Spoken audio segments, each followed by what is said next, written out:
And now, it is my distinguished honor to welcome Nobel Laureate, Professor Muhammad Yunus, to share a few words of his vision for transforming education through innovative solution. Welcome, Professor Yunus. Thank you. Thank you very much. Thank you for inviting me to your conference here. And since you're focusing on education, that's where my work began. Actually, the whole issue that I was pursuing was in the context of education because I was part of the education system. I was teaching in the University of Chittagong in early years in 1972. I came back from the States where I was teaching. So I was always involved in teaching. And the shock that was created in me by the extreme economic circumstances in Bangladesh at that time, created by famine, people dying of hunger. So it created a question in my mind, what good is economics that I teach in the classroom? And I thought economics is a beautiful, elegant subject, and I enjoyed teaching it. But then I see people dying right outside the classrooms. And the question came that if economics is so good, how come it has no role to play in helping people to survive? We have not done anything to make it happen. And the more I thought about it, more I felt completely depressed, that I have wasted my time all these years learning economics, which has no practical application in real life situations. So it's a very good at a kind of make-believe stories, but nothing to do with life. I cannot touch anybody's life. I am a completely useless person. That's the feeling I got, that I'm a useless person. So in that mood of depression, I was trying to figure out to find use for myself. Since I wasted my time in pursuing something which made me useless. So at this late stage in my life, I have to start finding use for myself. Can I be useful to somebody? So one of the ideas that came to my mind during this period of depression, that why don't I go out of the campus and be with the people? Because Chittagong University is surrounded by villages. It's right in the middle of the village. It's not a city-centered university. It's a village-centered university.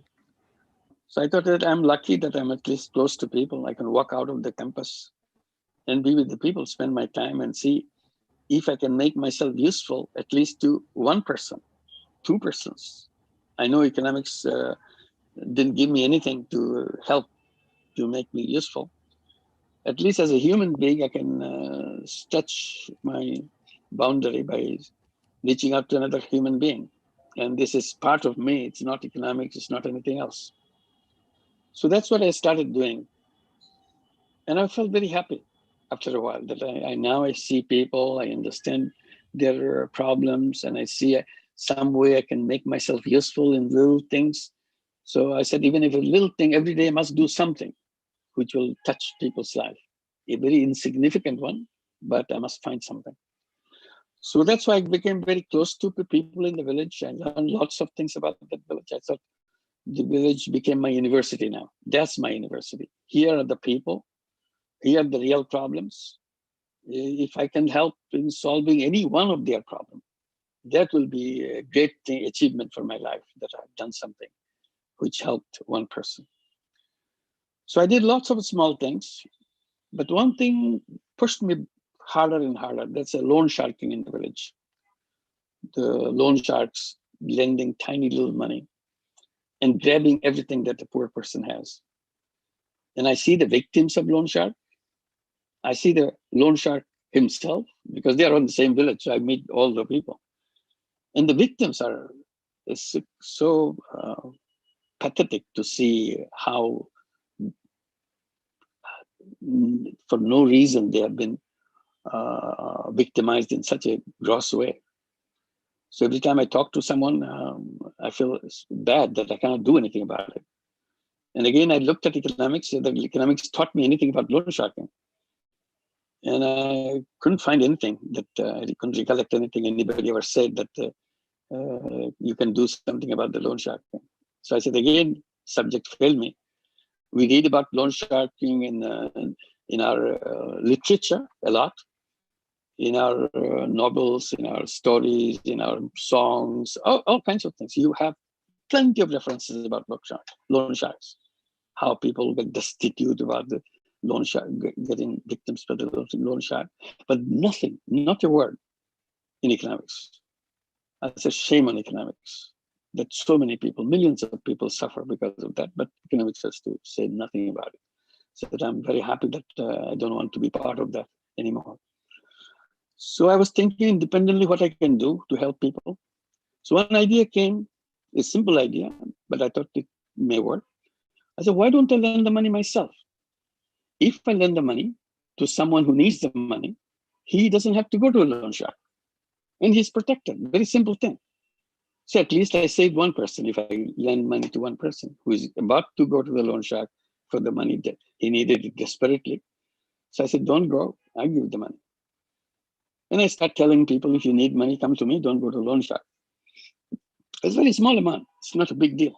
It's $2, $5, $10. That's about the size of the loan that we are talking about. And people like that. And I started lending money. I had plenty of money in my pocket. I'm just coming back from the United States, so I had some earnings. So I started lending money. And people loved it. And I feel very happy that I've done something to help people. I said, look, all these years I've spent in the university campuses in Bangladesh, outside of Bangladesh. I thought I learned a lot, but actually I didn't. Learning in the university is like flying in the sky as a bird. So you have a bird's eye view of the world. You don't see anything clearly when you fly so high.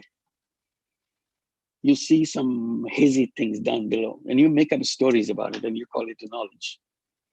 And that's how I felt. Now, I'm not flying. I'm with the people on the ground.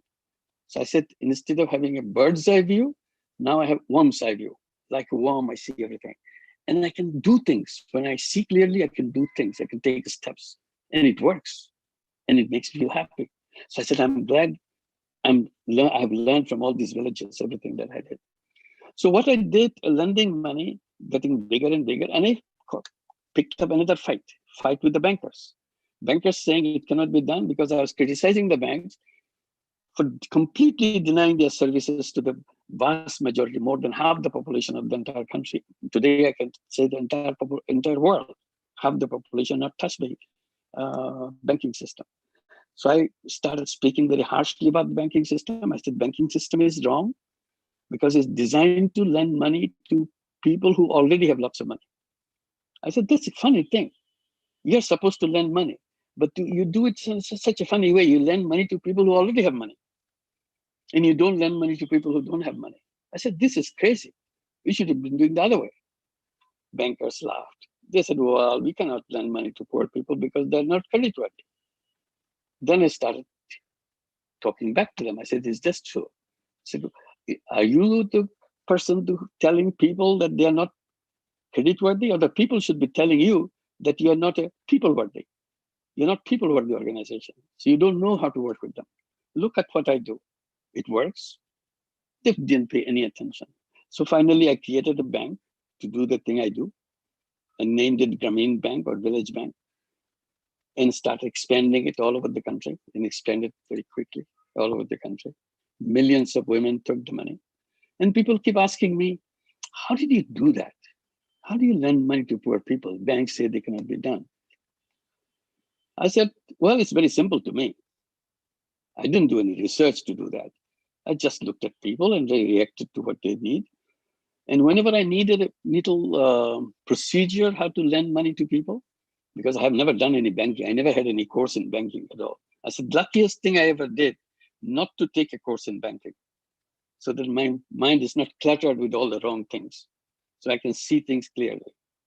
So whenever I needed a procedure or a system, I looked at the conventional banks, how they do it. Once I learned how they do it, I just do the opposite. And every time I did it, it worked very well, and it became the bank, what I call the Grameen Bank. and what became known as microcredit. What I did, this is just to give an example. They go to the rich, the banks, conventional bank go to the rich, I go to the poor, reverse. They go to men, I go to women. 97% of our borrowers are women. It's still 97% are women, 45 years later. So we are talking the history of 45 years. And wherever Grameen worked, it became all women activity. So that's how we reverse the banking. And conventional banks always want to do the banking right in the city center. They will go to the city, I made it rural. They go to the city center, I go to the remote village. Even today, after 45 years, not a single branch of Grameen Bank is located in any city in Bangladesh. It's still in the village. So we reversed it. They asked for collateral. I dismissed the whole idea of collateral. There is no collateral whatsoever. So they say, how do you do that? I said, well, it's based on trust. I said, no, you funny thing, credit, the word credit means trust. And you created a whole credit institution called a bank, but dismiss trust. We created a bank based on trust. You created a bank which is based on distrust. The moment a client comes, you bring your lawyers around. You don't trust the lawyer. We don't have any document whatsoever. We do it in the United States. We call it Grameen America. It started in 2008, started in Jackson Heights, New York, and it's spread all over the United States. Now we have 15 branches in 25 cities. All the major cities in the USA, we have given over 140,000 loans so far. All women, 100% women, not a single man.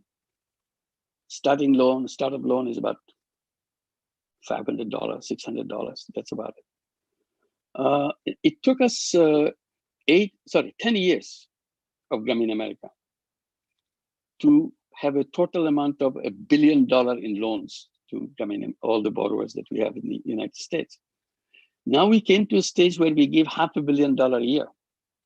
And soon we'll be entering a phase in a year or two, we'll be giving $1 billion a year.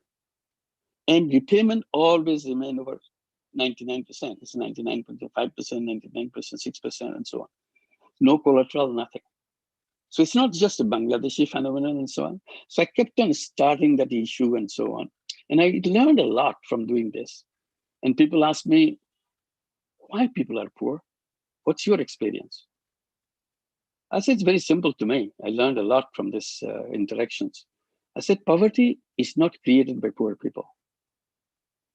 So if you're talking about poverty, don't look at them. They are not the guilty party. Poverty is created by us who are in the universities, we're teaching, because we are teaching the wrong things. That's how we come out, we repeat, continue to do that. So we are the creator. The education systems is the creator of poverty because we are teaching wrong things to our young people. So unless you can do the reverse, like I did in Grameen Bank case I was explaining, start teaching the reverse way, poverty will not disappear.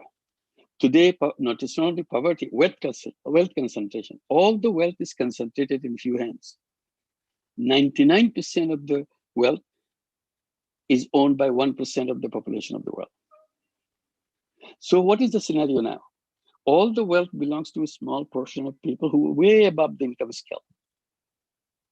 The people at the bottom level of the income scale, $5.50 a day. If you take the $5.50 a day, under that, half the population belong to that class. So half the people are under $5.50. If you go to $100 per day, $200 per day, you almost cover the whole world. So 99% of the people are at that level, but only a fraction of wealth in them. But the wealth is in the sky, way above 99%. So what system we teach created a machine which pushes the wealth away from people.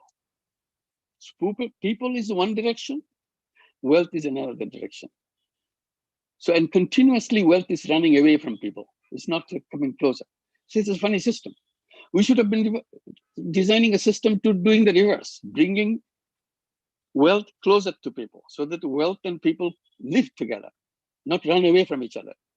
Actually, people don't run away from wealth. It's the wealth is running away from people. So that's what education system is all about. Education system prides itself by saying that we are preparing young people as job-ready young people.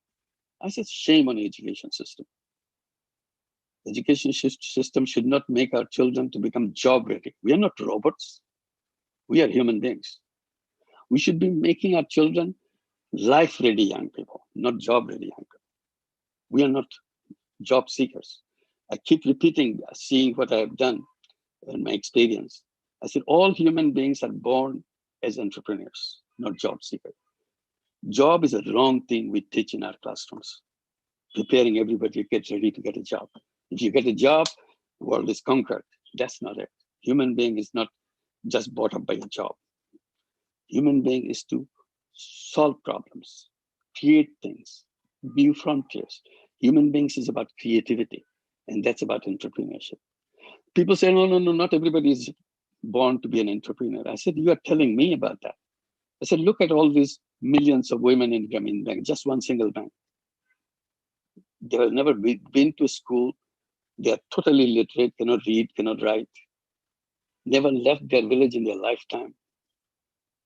They took tiny loans, $5, $10, $20, and became entrepreneur. And not for one day, year after year, month after month, for years, and moved up and up and up. If illiterate woman with no exposure to what the business is, never went to any business school or anything, can become an entrepreneur. What's wrong with your education system when they come out and say, I'm unemployed, I didn't get a job, and do nothing? It's because we are crippling the human beings. That's what we're a machine which cripples human being. That's called education.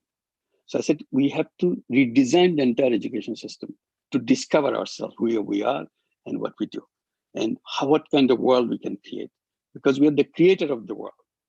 So school should be preparing us to create a new world, not inherit the one we have, which is the wrong kind of world. So we have to get away from the old world, create a completely new world for us. That's the message the education system should give to every young child, because they have the power to do that. And you have to build a confidence in them. You alone can change the world. Go and do it. Thank you very much. I'll stop here.